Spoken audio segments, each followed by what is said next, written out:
सर्वेभ्यो नमो नमः। नमस्कार। स्वागत है आपका सरल संस्कृत सुगम संस्कृत में और मैं हूं प्रतिभा दीक्षित।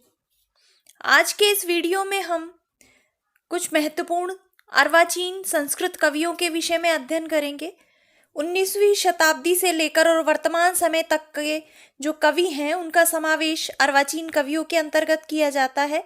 तो उनमें से भट्ट मथुरानाथ शास्त्री, देवर्षि कलानाथ शास्त्री, डॉक्टर प्रभाकर शास्त्री, पद्म शास्त्री और सूर्य नारायण शास्त्री, इन 5 संस्कृत कवियों के विषय में अध्ययन करेंगे। उनके द्वारा रचित रचनाओं के विषय में, उनका क्या जीवन रहा है, क्या उन्होंने कृतित्व किया है।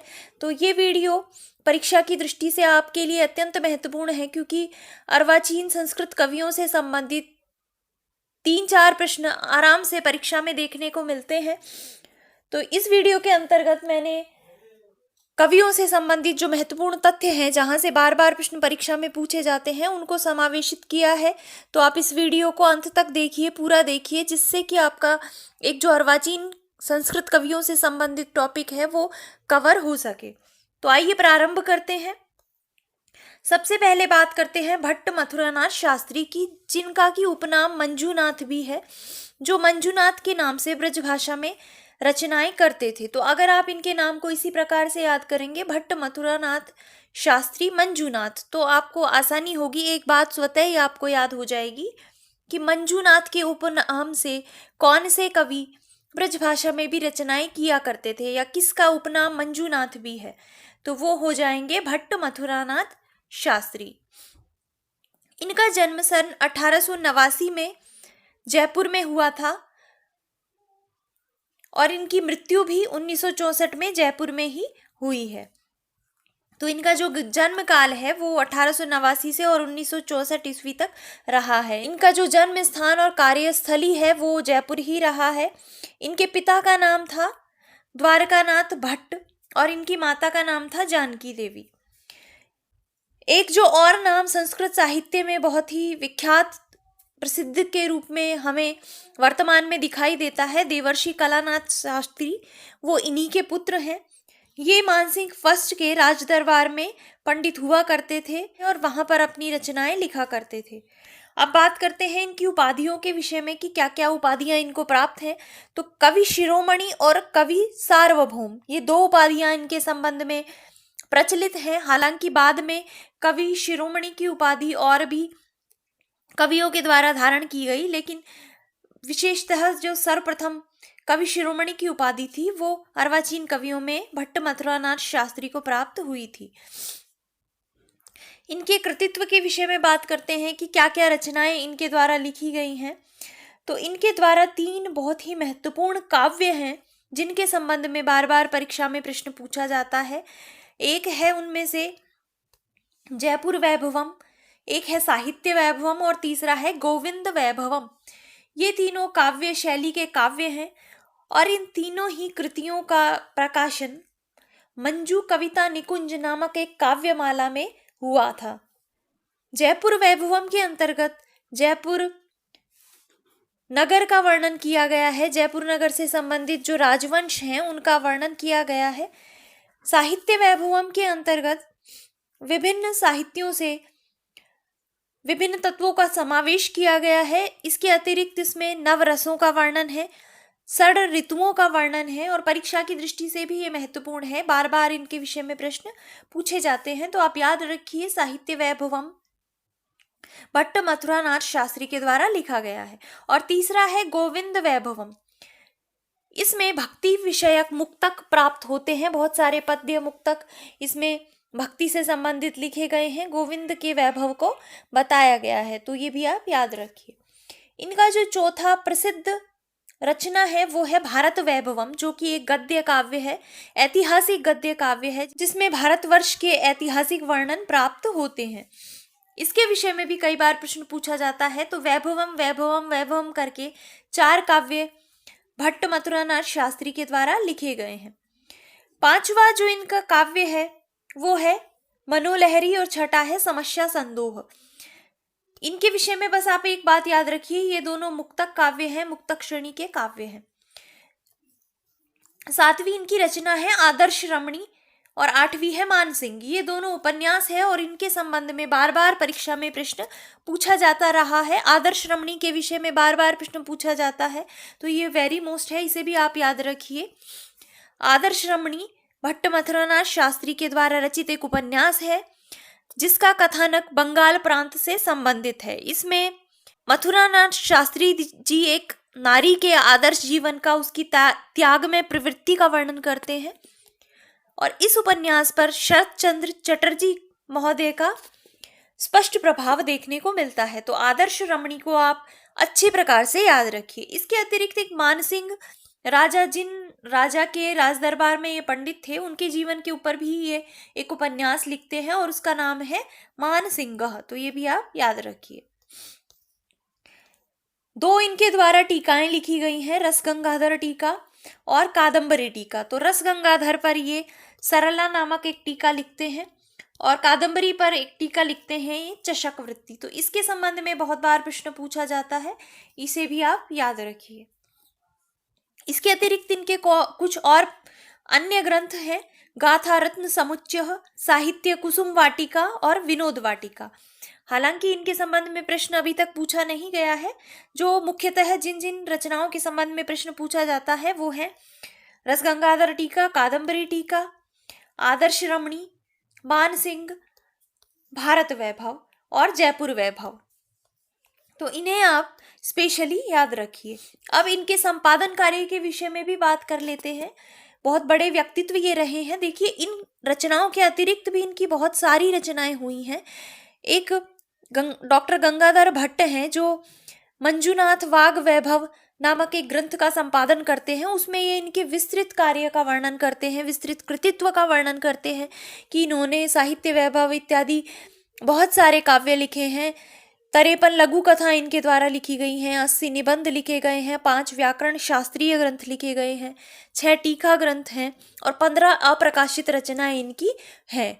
तो ये तो वर्णन डॉक्टर गंगाधर भट्ट ने इनके विषय में किया है। हो सकता है और भी उसके अतिरिक्त रचनाएं हों, लेकिन जो महत्वपूर्ण है और जिनके विषय में प्रश्न पूछे जाने की संभावना है, हम यहाँ पर उन्हीं का अध्ययन कर रहे हैं।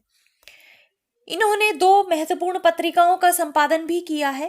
पहली है भारती पत्रिका, जो कि जयपुर से निकलती है और राजस्थान में संस्कृत के क्षेत्र में एक बहुत ही विख्यात प्रसिद्ध पत्रिका है। उस पत्रिका का संपादन इन्होंने 1954 से और 1956 2 वर्षों तक किया था। इसके अतिरिक्त संस्कृत रत्नाकर नामक एक पत्रिका जो भी जयपुर से निकलती है,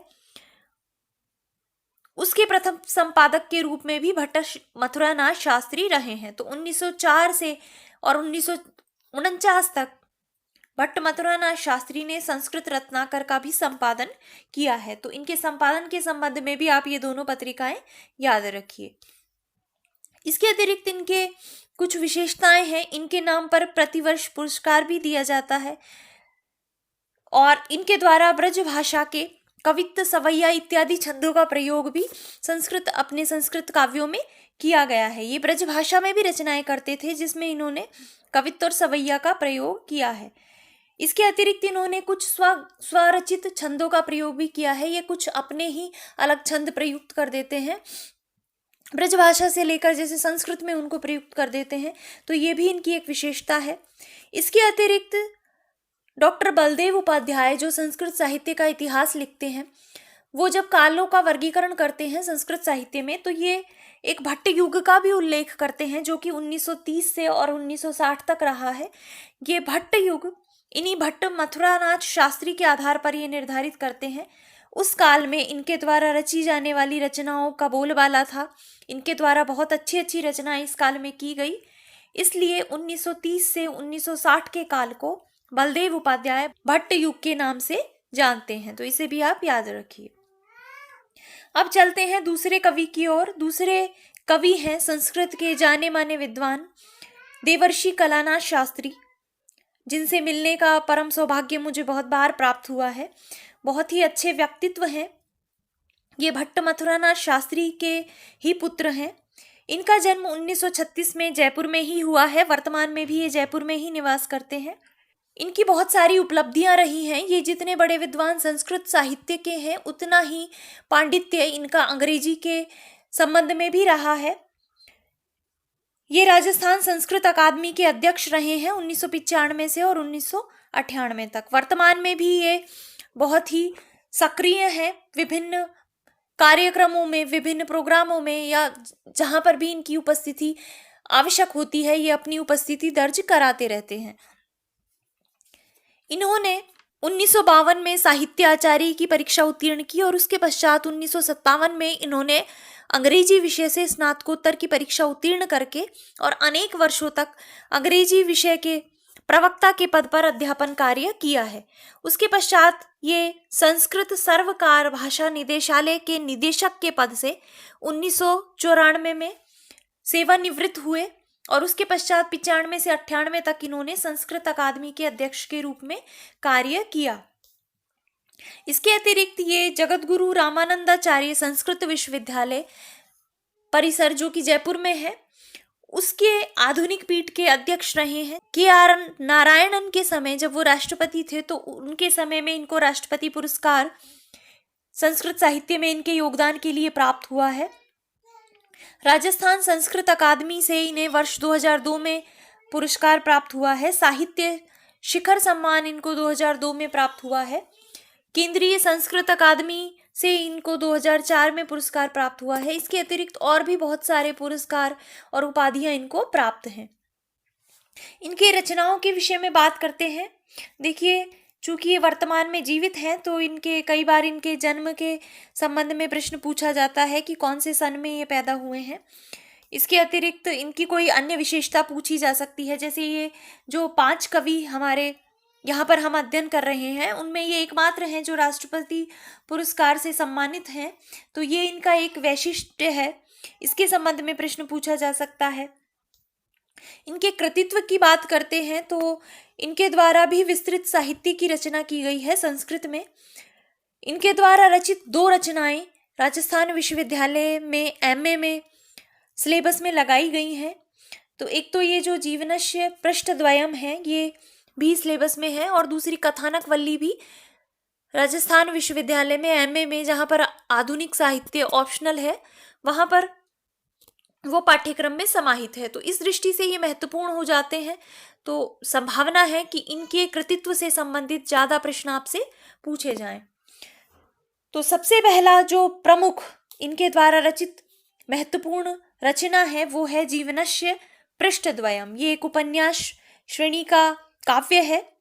इसमें ये एक अध्यापक राकेश और उसकी शिष्या कल्पना के प्रणय और उनकी परिणय का वर्णन करते हैं। बहुत ही अच्छा रोचक उपन्यास है, जिसको पढ़ते हुए आपको बिल्कुल ऐसी अनुभूति होगी। सरल संस्कृत में लिखा गया है, तो आपको ऐसा लगेगा जैसे आप कोई फिल्म देख रहे हैं, और आधुनिक विषय को लेकर ये लिखा गया है, तो इसमें आपको इतना कल्पना का समावेश भी नहीं लगेगा। ये बिल्कुल दैनिक जीवन से संबंधित आपको लगेगा। इसमें राकेश नामक नायक जो हैं वो अध्यापक होते हैं। ये इसको कल्पना को संस्कृत भाषा पढ़ाते हैं। तो जब ये संस्कृत का अध्यापन कराते हैं कल्पना को, तो कल्पना का इनके प्रति स्वाभाविक अनुराग हो जाता है। कुछ समय के बाद ये जो राकेश हैं, ये नगर छोड़कर चले जाते हैं, और उनके जाने के पश्चात कल्पना का विवाह किसी IAS अधिकारी के साथ निश्चित हो जाता है। विवाह के पश्चात कल्पना को ये ज्ञात होता है कि वो जो IAS अधिकारी हैं वो राकेश ही हैं। तो इस प्रकार से जो वियुक्त प्रेमी युगल हैं, उनका पुनर्मिलन हो जाता है। तो इस रोचक कथा का वर्णन इसके अंतर्गत किया गया है। परीक्षा की दृष्टि से भी ये महत्वपूर्ण है। बहुत बार ये प्रश्न पूछा जाता है कि जीवनस्य पृष्ठद्वयम किसकी रचना है, तो ये लिखा गया है देवर्षि कलानाथ शास्त्री के द्वारा। इनके नाम में ये जो देवर्षि है, ये इनको प्राप्त उपाधि है, और इसीलिए मैं इनको इस तरह से बार बार बोल रही हूँ, देवर्षि कलानाथ शास्त्री, जिससे आपको अलग से इनकी उपाधि याद करनी ना पड़े, आपको इनके नाम के साथ ही याद हो जाए कि कलानाथ शास्त्री जी की उपाधि देवर्षि है। दूसरी जो इनकी महत्वपूर्ण रचना है वो है विद्वजन चरितामृत। इसमें इन्होंने विद्वान जनों के, कुछ महत्वपूर्ण जनों के चरित्र का वर्णन किया है। तीसरी इनकी रचना है सुधीजन वृत्तम। इसमें भी ये विद्वान व्यक्तियों के चरित्र का वर्णन करते हैं। ये भी परीक्षा में कई बार पूछा जाता है, परीक्षा की दृष्टि से महत्वपूर्ण है। चौथी इनके द्वारा रचित महत्वपूर्ण रचना है कथानकवल्ली। कथानकवल्ली एमए के पाठ्यक्रम में सम्मिलित है। ये भी बहुत ही रोचक रचना है।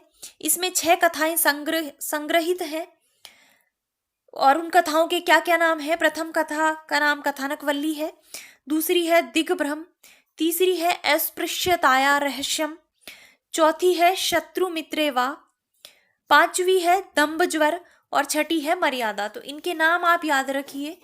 हालांकि इतना अंदर से प्रश्न नहीं पूछा जाता, लेकिन फिर भी ये एमए के पाठ्यक्रम में सम्मिलित है, तो संभावना हो सकती है कि आपसे इस तरह का प्रश्न पूछ लिया जाए कि कथानकवल्ली के अंतर्गत कौन से कथा सम्मिलित नहीं है। तो आपको इनके 6 का नाम याद होना चाहिए। पांचवी इनके द्वारा रचित रचना है आख्यानवल्ली। तो वल्लियां जो हैं दोनों, कथानकवल्ली और आख्यानवल्ली, ये दोनों देवर्षि कलानाथ शास्त्री के द्वारा लिखी गई हैं। इसके अतिरिक्त गिरवाण गिरा गौरवम, प्रबंध परिजात, नवरत्न नीति और रत्नावली, ये भी इनके द्वारा रचित महत्वपूर्ण रचनाएं हैं। संस्कृत नाट्यवल्ली, महाभिनिष्क्रमण, प्रताप सिंघियम और चित्तौड़ सिंघम, इनमें से कई बार ये प्रताप सिंघियम के विषय में प्रश्न पूछ लिया जाता है, चित्तौड़ सिंह के विषय में प्रश्न पूछ लिया जाता है। तो ये सभी देवर्षि कलानाथ शास्त्री के द्वारा रचित हैं। ये तीनों रूपक हैं। महावीर निष्क्रमण में जो बुद्ध के जीवन की घटना है, महावीर निष्क्रमण की, उसका वर्णन किया गया है। ये लघु रूपक है, लघु नाटक के रूप में है। ये प्रताप सिंघियम में प्रताप के चरित्र का वर्णन है और चित्तौड़ सिंह ये भी एक लघु रूपक है। तो इनकी जितनी भी ये रचनाएं हैं, इनमें से आप प्रताप सिंह, चित्तौड़ सिंह, गिरवाण गिरा गौरवम, कथानकवल्ली, सुधीजन वृत्तम और जीवनस्य पृष्ठद्वयम, इनको याद रखिए। इनसे संबंधित प्रश्न बार बार पूछे जाते हैं। अब बात करते हैं तीसरे कवि डॉक्टर प्रभाकर शास्त्री के विषय में। इनका जन्म भी जयपुर में ही 1939 ईस्वी में हुआ था। इनके पिता पंडित वृद्धिचंद शास्त्री, ये भी संस्कृत के प्रसिद्ध विद्वान रहे हैं, प्रकांड विद्वान रहे हैं।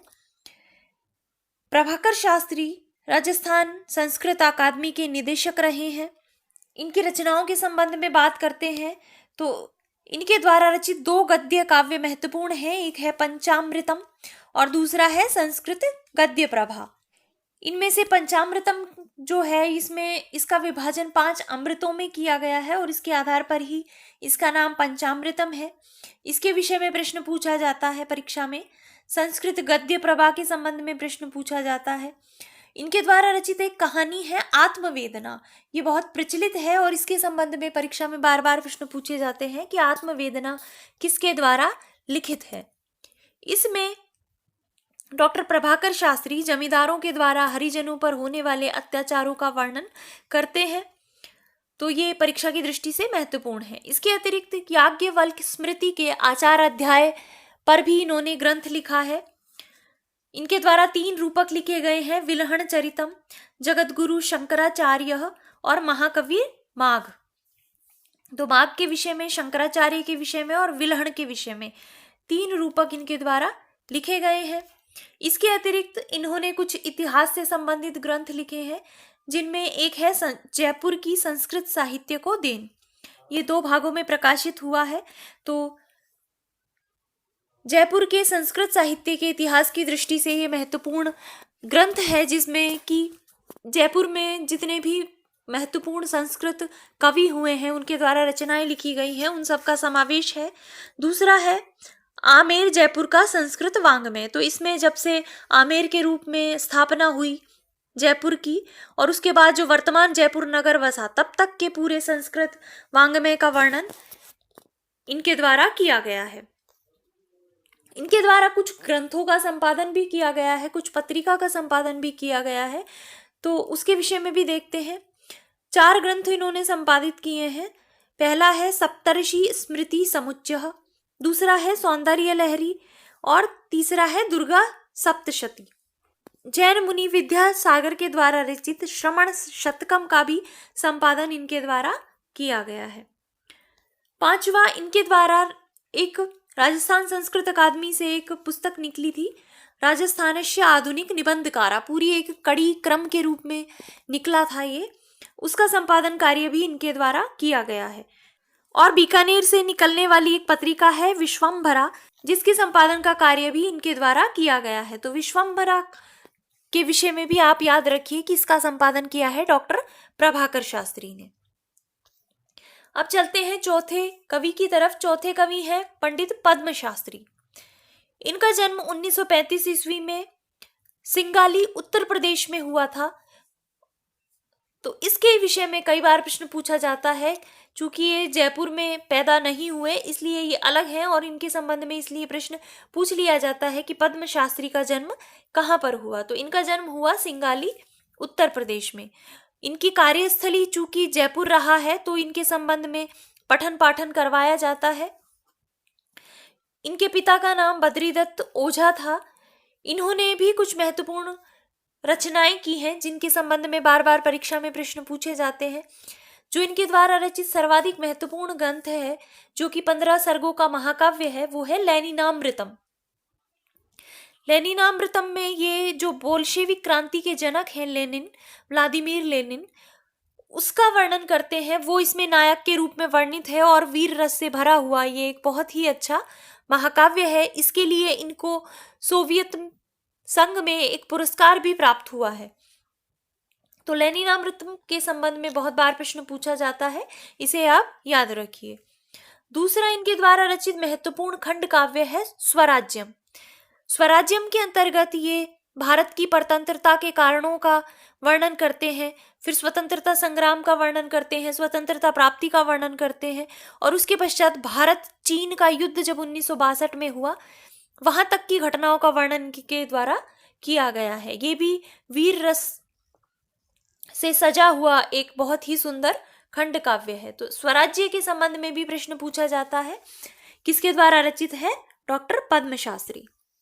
इसके अतिरिक्त 3 शतकों की रचना इनके द्वारा की गई है, सिनेमा शतकम, चाय शतकम और विश्व कथा शतकम। इनमें से जो सिनेमा शतकम है, इसमें सिनेमा के द्वारा जो सांस्कृतिक प्रदूषण हुआ है उसका यथार्थ चित्रण किया गया है, व्यंग्य के द्वारा, हास्य के द्वारा। सिनेमा के द्वारा जो संस्कृति का पतन हो रहा है, दूषण हो रहा है, इसमें ये नायिकाओं का नाम लेते हैं और उसका पूरा वर्णन इसके अंतर्गत करते हैं। दूसरा जो चाय शतकम है, इसमें चाय की महिमा का मंडन किया गया है, हास्य और व्यंग्य के द्वारा चाय के विषय में बताया गया है कि कैसे चाय में शर्करा होती है, वो क्या है, उसमें ये डाला जाता है, वो डाला जाता है, ये इसका श्रृंगार है, ये वो है। तो बहुत अच्छा हास्य और व्यंग्य से परिपूर्ण ये खंड काव्य है। तीसरा जो विश्व कथा शतकम है, इसमें विभिन्न देशों की 100 लोक कथाओं को संकलित किया गया है, संस्कृत भाषा में लिखा गया है इनके द्वारा। इसमें संकलित एक बहुत ही महत्वपूर्ण कथा है स्वर्णकाकः, जिसके संबंध में बहुत ज्यादा बार प्रश्न परीक्षा में पूछा जाता है। स्वर्णकाकः किसके द्वारा लिखी गई है, किसके द्वारा रचित कहानी है? तो ये है पद्म शास्त्री के द्वारा रचित, जो कि विश्व कथा शतकम में संकलित है। ये मूलतः वर्मा या म्यांमार देश की एक लोक कथा है, जिसको संस्कृत साहित्य में अनुवादित करके इन्होंने विश्व कथा शतकम में संकलित किया है। इनके द्वारा रचित अन्य रचनाएं हैं पद्य पंचतंत्रम, मदिया, सोवियत यात्रा, ये इनका यात्रा वृत्तांत है। इनके द्वारा जो लेनिनामृतम लिखा गया उसके लिए इनको सोवियत सरकार के द्वारा एक पुरस्कार प्राप्त हुआ था, सोवियत भूमि नेहरू पुरस्कार। तो उसके लिए जब ये सोवियत जाते हैं, रूस जाते हैं, तो अपनी यात्रा का वृत्तांत ये लिखते हैं, तो वो ही ये है मदिया सोवियत यात्रा। इसके अतिरिक्त हैं बांग्लादेश विजय, लोकतंत्र विजय, महावीर चरितामृतम। तो ये इनके द्वारा रचित गद्य हैं। इनको कुछ पुरस्कार और उपाधियां भी प्राप्त हुई हैं, जिनके संबंध में भी बात कर लेते हैं। पुरस्कार और उपाधियों से संबंधित प्रश्न भी पूछे जाते हैं। तो सोवियत भूमि नेहरू पुरस्कार समिति के द्वारा इनको स्वर्ण पदक प्रदान किया गया है लेनिनामृतम के लिए। राजस्थान साहित्य अकादमी के द्वारा इनको इनकी रचना स्वराज्य के लिए स्वर्ण पदक प्रदान किया गया है। इसके अतिरिक्त इनको विद्याभूषण और आशु कवि की उपाधियां भी प्राप्त हैं। तो विद्याभूषण और आशु कवि के रूप में कौन विख्यात हैं या ये किसकी उपाधियां हैं, तो इन्हें भी आप ध्यान रखिए। अब चलते हैं अंतिम कवि पंडित सूर्य नारायण शास्त्री की तरफ। इनके संबंध में एक दो ही महत्वपूर्ण बातें हैं जो कि परीक्षा में पूछी जाती हैं। इनका जन्म महेंद्रगढ़ हरियाणा में हुआ था 1883 ईस्वी में। तो अगर कालक्रम के अनुसार देखा जाए तो जो पांचों कवि हमने इस वीडियो में पढ़े हैं उनमें सबसे बड़े यही हैं। 1883 में इनका जन्म हुआ था और 1951 में इनकी मृत्यु हो गई। ये जयपुर से निकलने वाली संस्कृत रत्नाकर पत्रिका से आजीवन जुड़े रहे। जयपुर इनकी कार्यस्थली रहा। इनके द्वारा रचित दो महत्वपूर्ण रचनाएं हैं। पहली है मानव वंश महाकाव्यम, या जिसको मानवंश भी कहा जाता है, मानवंश काव्य भी कहा जाता है। इसमें इन्होंने मानसिंह के, अब ये भी उसी समय में है जिस समय जयपुर में मानसिंह प्रथम का राज्य था, तो ये भी मानसिंह प्रथम के राज्य में रहते थे। इन्होंने भी उनके पूर्वजों के ऊपर, आमेर के राजा जो हैं मानसिंह के पूर्वज, उनके वंश का वर्णन मानव वंश महाकाव्य में किया है। ये 17 सर्गों का महाकाव्य है और रघुवंश की शैली पर आधारित ये इनकी अद्वितीय कृति है। दूसरा जो इनके संबंध में अक्सर प्रश्न पूछा जाता है वो है इनके द्वारा रचित महत्वपूर्ण कहानी दुर्लभ दाम्पत्यम। तो दुर्लभ दाम्पत्यम भी आप याद रखिए, इनके द्वारा लिखी गई है। तो इस प्रकार से इनके संबंध में जो महत्वपूर्ण बातें जो पूछी जाती हैं वो ये ही हैं। तो हमने 5 जो महत्वपूर्ण अर्वाचीन संस्कृत कवि हैं उनका विस्तृत अध्ययन, परीक्षा की दृष्टि से जो महत्वपूर्ण तथ्य हैं उनका अध्ययन इस वीडियो में हमने किया है। तो आप इस वीडियो को अच्छे से देखिए, बार बार देखिए, और इसमें से निश्चित रूप से 3-4 प्रश्न आपको परीक्षा में मिलेंगे। तो अच्छे से आप इनको याद रखिए, क्योंकि एक बार पढ़ने पर आपको लगता है आपने याद कर लिया, लेकिन आप इनकी कथाओं में, रचनाओं में आपस में कंफ्यूज हो सकते हैं। तो इनको कंपैरिजन कर करके याद रखिए, कुछ इनकी विशेषताएं बनाकर उसके आधार पर इनको याद रखने का प्रयास कीजिए। तो इस वीडियो को आप यहीं पे समाप्त कर देते हैं। और जाने से पहले अगर आपने चैनल को सब्सक्राइब नहीं किया है तो चैनल को अवश्य ही सब्सक्राइब कर लें, और उसके बगल में जो घंटी का निशान है उसे भी दबा दें, जिससे वीडियो अपलोड होते ही आपको नोटिफिकेशन मिल सके। इसके अतिरिक्त अगर आपको ये वीडियो पसंद आया है तो इसे लाइक कर दें, अपने मित्रों के साथ भी अधिक से अधिक शेयर कर दें। तो मिलते हैं नेक्स्ट वीडियो में, तब तक के लिए धन्यवाद।